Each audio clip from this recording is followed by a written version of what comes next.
Our channel. AP రాజకీయాల్లో ఆసక్తికర పరిణామాలు చోటు చేసుకుంటున్నాయి. నారా లోకేష్ డిప్యూటీ సీఎం కావాలంటూ టీడీపీ నేతలు స్టేట్మెంట్లు ఇస్తుండడం చర్చనీయాంశం అవుతుంది.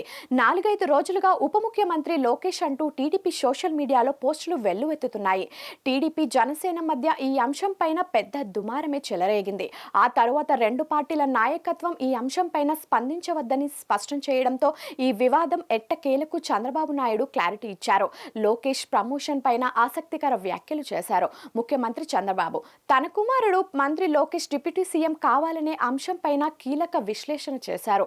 వ్యాపారం, సినిమాలు, రాజకీయం, కుటుంబం ఏ రంగమైన వారసత్వం అనేది మిథ్య అని ముఖ్యమంత్రి చంద్రబాబు వ్యాఖ్యానించారు.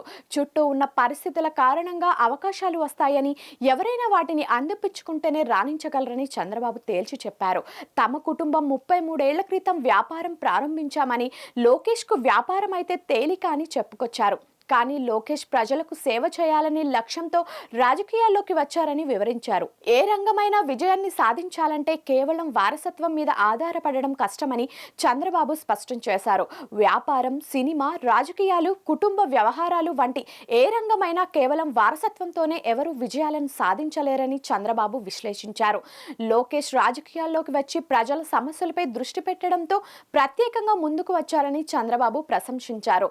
అతని కృషి, నిబద్ధత వల్లే ఆయన తనకంటూ ప్రత్యేక గుర్తింపు పొందారని సీఎం చంద్రబాబు పేర్కొన్నారు.